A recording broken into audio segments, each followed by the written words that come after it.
A few days ago, I came across cybersecurity research around a new type of attack via Chrome extension that's called polymorphic Chrome extensions. So the research is published by a company called SquareX. And if you've never heard of polymorphic Chrome extensions before, don't worry, I didn't know either before I read the research.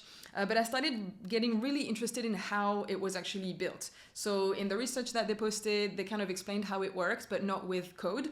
And to me, I've built Chrome extensions before, and I was kind of surprised by some of the features. That this type of attack is really sneaky, and I wanted to understand more, so I rebuilt it myself. And in this video, I want to explain a little bit what the attack is, and my process on how to understand how to rebuild it, and also show some code samples. So before we start, I want to say that obviously this is for educational purposes only. I'm in no way telling you that it's okay to publish malicious extensions, or that you should try to, publish your own or anything like that. I'm only sharing it because I like to understand how things work. And I think that sometimes the best way to protect yourself is to understand also how things work and the risk that you're taking when you're installing extensions, and not only protect yourself, but also maybe spread the knowledge to people you know and things like that. So before I get into the details with technical implementation, I want to show you my demo so you understand what this attack does, and then how to actually, it'll make a bit more sense when I start to explain the phases of how to actually build it yourself. Okay, so first of all, let me log in to GitHub to show you something. I've been logged out. Charlie, Gerard, blah, blah, blah, password. What was my password again? Okay, up, cool. And then I'm gonna use 2FA, important. Okay, but before I continue, I should actually stop here because that's it. I've been hacked. If we look on my malicious server side, my username and password have been actually logged. So if you have never seen this type of attack before, maybe at this point you're like, what happened? And it's like really super sneaky. So maybe what I'm gonna do is that I'll do it again. Either you can kind of like watch the video a bit before and then slow it down, but I'm gonna just like, usually, it feels a little bit magic, and usually when you're doing a magic trick, you're not supposed to give away your secrets, but that's the whole point of this video. So let's go back. So for this, there's a few things I'm gonna do. I am going to sign out. I'm using GitHub here, but it actually would work on any page, and we'll talk about this later. So for something, I need to clear this. So I'm gonna go back to just like a standard state. So what I want you to pay attention to is that here I have the 1Password extension, and here I have just an extension that I called AI vibe coding. It could be anything. We'll talk about it a little bit later. In the actual research, they created a fake extension that was an AI marketer, and because at the moment there's huge hype on AI, if you want to motivate people to install your malicious extension, you kind of have to do something trendy that people are not likely to assume, might be malicious.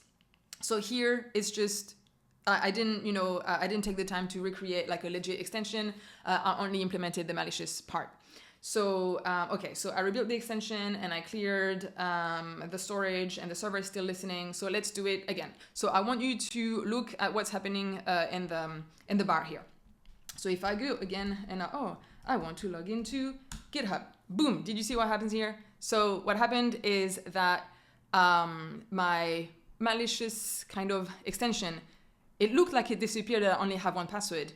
But this is not 1Password, even though it says 1Password. So this is actually now my malicious extension. It is injecting a pop-up on GitHub that's saying me I'm logged out. So then I'm like, I need to re-log in into 1Password, even though it's not 1Password again. So if I do, actually it doesn't matter because it's not real. And then like, ha, ha, ha, ha, ha. Okay, and then if I sign in, what happens is that it re-enables the real 1Password so that I have actually my real credentials here, and it's re-enabling, it's not re-enabling, but it's changing the icon of the malicious one, so that then if I'm a user and I don't pay attention, I'm actually really logging in via 1Password now. But on the server side, boom, I have again credentials. So at this point, I'm gonna like stop. I don't need to be listening or anything like that. But let's look into the code. So how is it actually implemented? So first, actually, before we look into the code, let's talk a little bit. Okay, let me see, because I had, okay. Let's talk about the attack stages. So when I redid the demo a second time, wait, let me undo this. When I redid the demo a second time, I explained a little bit. But now we're like, okay, if we're thinking about the stages that we want to take to re-implement the attack, how would we actually do? So first of all, we have to detect that we're on a login page. There's multiple ways to do this. If you're a front-end developer, you might already be thinking about a few of them. So first of all, we have to know that a user is on a login page. Okay. When they're on the login page, there's a few things that need to happen very quickly. So we need to display a pop-up that alerts the user that they have been logged out. So it's not a pop-up like a normal pop-up when you click on a Chrome extension and there's pop-up. We're actually injecting on the page something that looks like a pop-up. And then, in many ways, you can kind of like go on the real 1Password page and kind of like look at their HTML, CSS and just use that.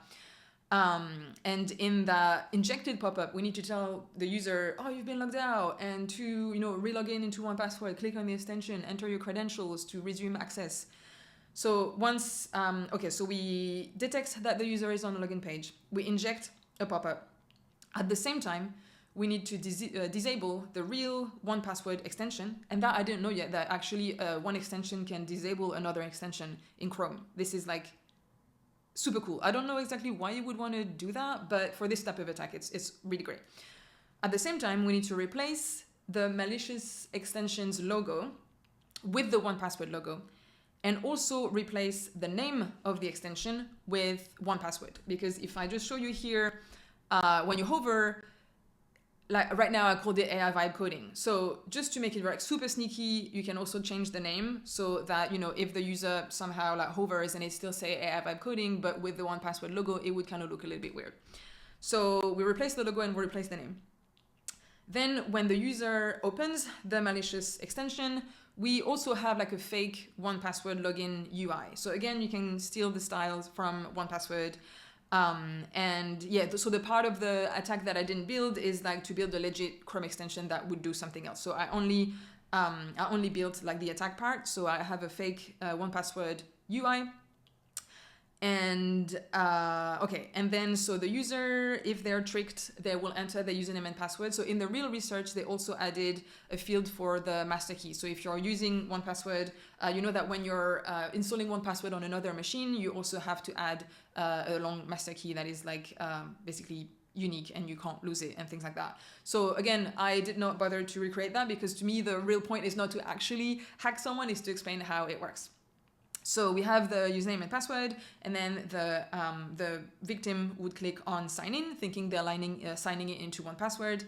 And so on submit, I'm sending the credentials to my attacker's server, so the server that's listening. And at the same time, so I need to close the fake 1Password pop-up and re-enable the real 1Password extension, replace the malicious extension's logo with its original logo and replace its name, and then reload the login page so that then because the real 1Password extension is re-enabled, then it does trigger with the autofill pop-up.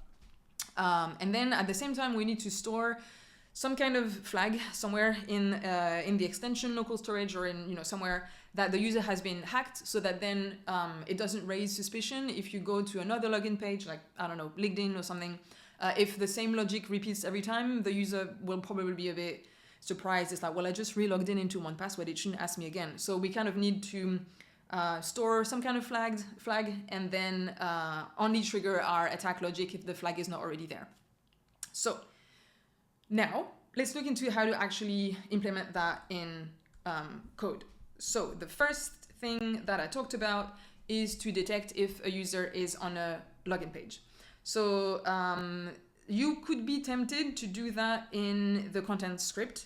The reason why I'm not doing that is because there's a few ways. So because in the end, I'm gonna have to fast forward to the end here, but in the end, I'm storing the flag in the Chrome storage. It's like chrome.storage.local, and then you set a variable, I called it hacked, to true. But the content script does not have access to that kind of storage. So then you can write your logic about detecting if you're on a login page in the content script, but because it won't have access to that stored variable, it means that every time you're gonna go on a login page, it will trigger the logic, and you don't really want that. So what we need to do, or what is maybe a bit better, is to work in the service worker. So in the Chrome extension, you can have a background kind of script, and in it, you have access to different browser APIs. So you can write chrome.tabs.unupdated, and you also have chrome.tabs.unactivated. And the reason why I have both here, I kind of had some issues with it, so you don't necessarily have to re-implement it like this.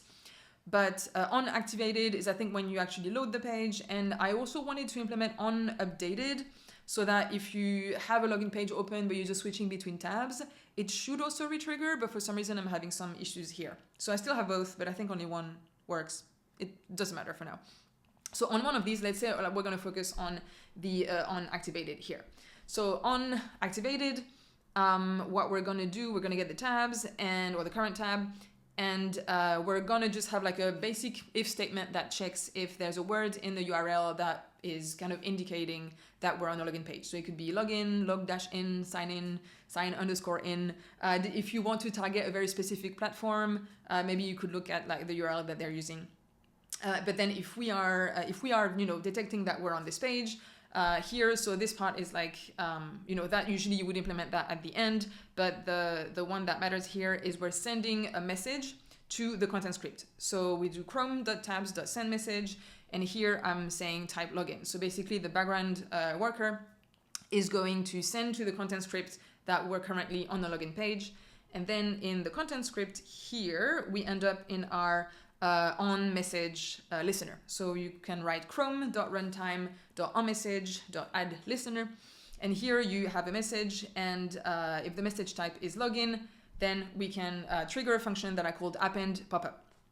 And our append popup here is written in good old vanilla JavaScript, where I create different elements, and I create a section, and I apply some styles to it, and I apply also an ID, so then I can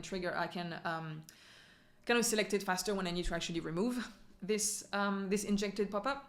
And inside I also create an image with the logo of 1Password to make it look a bit more credible. And then I just have basically some text here.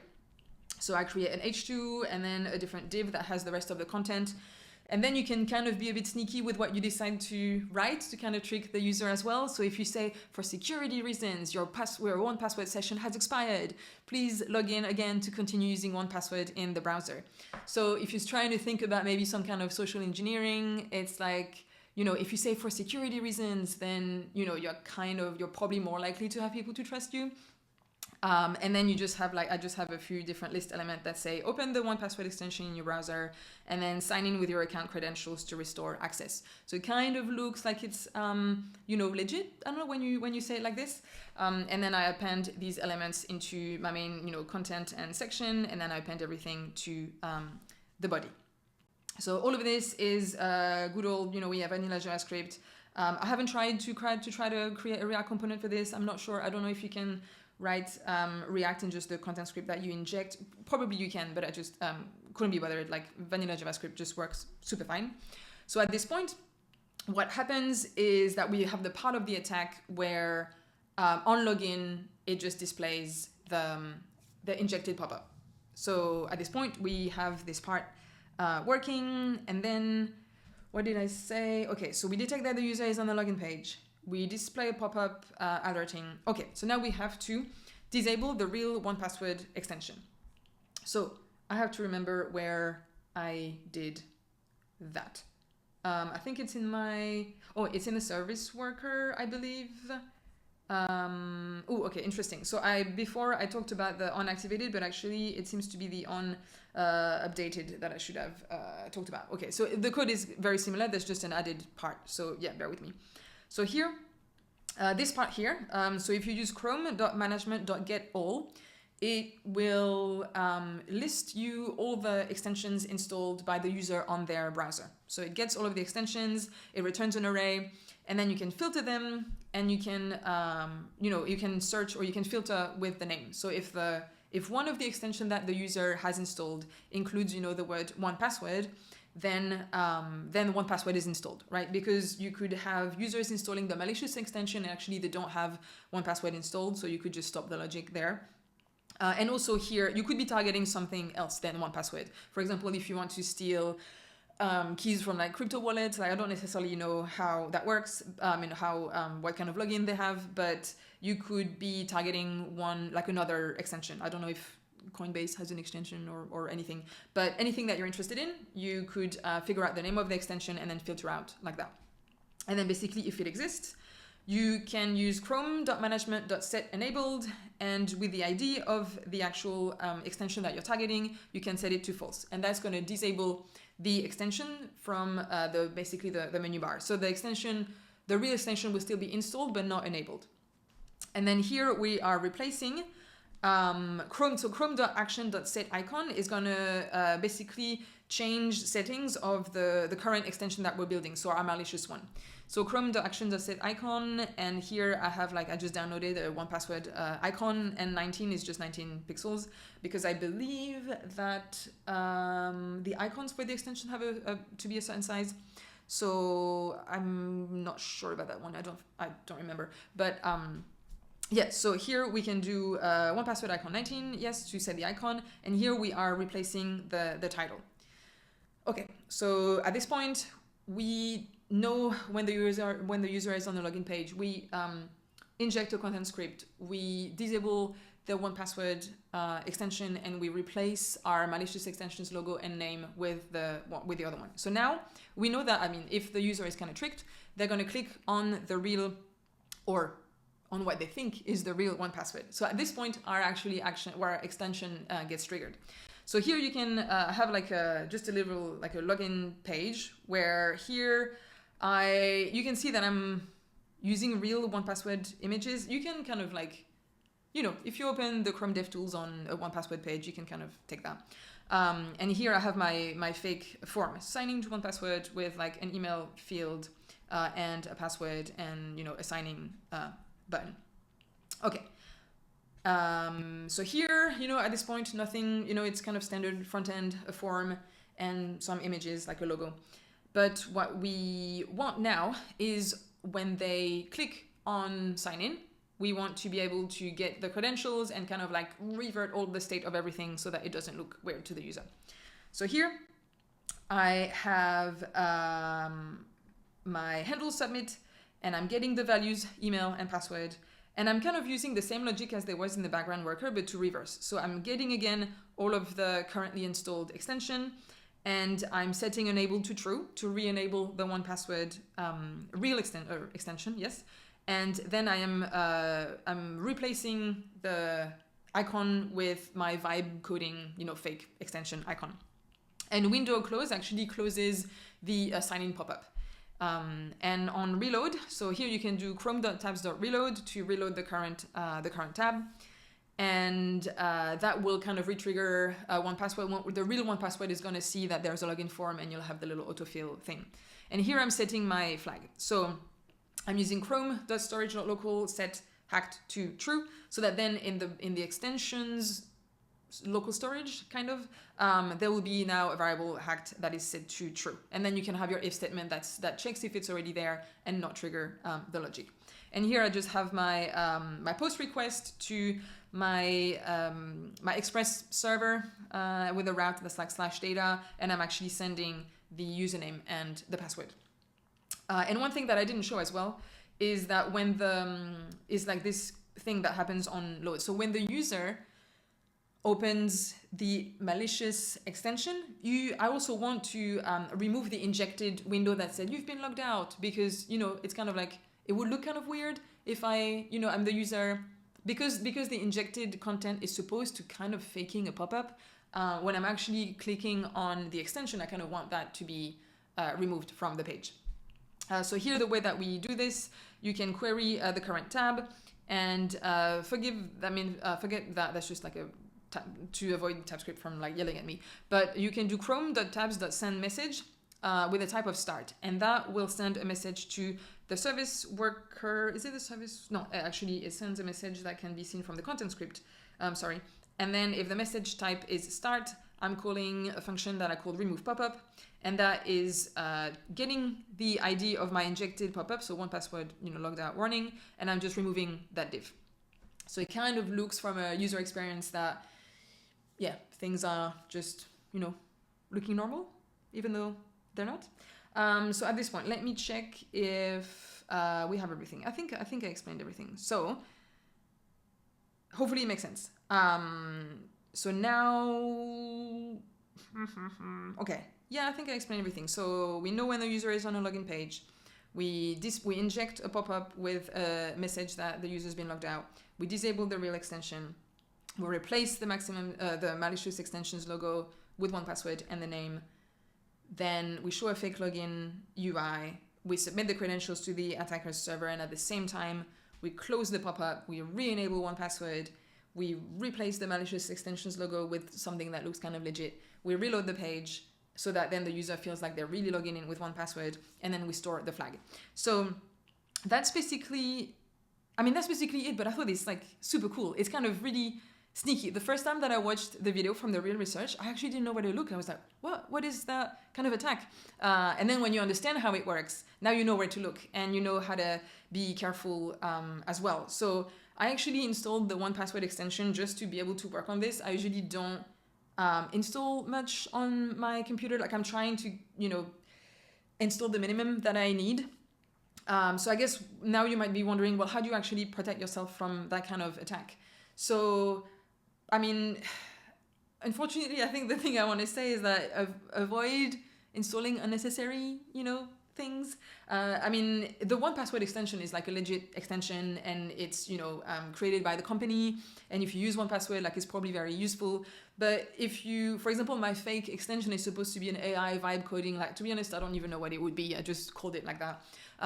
But even if it was an AI marketing tool, it's like, do you really need to install an extension that, I don't know, would write emails for you? Like maybe if you want to use a tool that uses AI to write emails for you, like cool, but maybe don't use it as an extension. Maybe, there's maybe other ways to have this on your laptop that would have less access to things that you're doing, or maybe that wouldn't, actually it wouldn't attack you that way, but maybe it could run attacks in another way. So yeah, in terms of trying to not be attacked, the thing is this extension is actually using publicly available APIs. So if someone was actually building this to try to be malicious and submitting that to the Chrome store, you might think, oh, surely they'll figure out that this is malicious, but actually not really, because this process is automated. I mean, I assume it's automated because in the research, I think they actually published it to the store and it went through.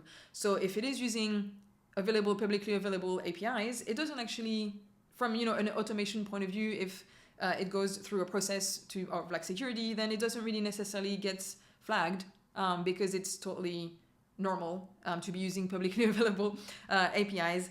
At some point, I think in the research, they did reach out to Google, I believe, and there could be some restrictions about like, oh, if you detect that an extension is trying to replace its logo or its name at the same time, then maybe it could be a flag that something is off.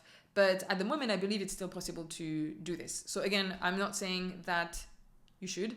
I'm just saying that this is possible and that this is really sneaky, and that if you're not careful, you could fall for it. So yeah, hopefully that makes sense. And hopefully you thought it was kind of cool, because the first time that I saw this research, I was actually quite excited. So hopefully it's kind of like, maybe it makes you want to tinker a little bit more and try to see what more you could do. But at least I hope that you understand how it works and that maybe you'll be a bit more careful. But that's pretty much it for this video. So thanks for watching and see you later.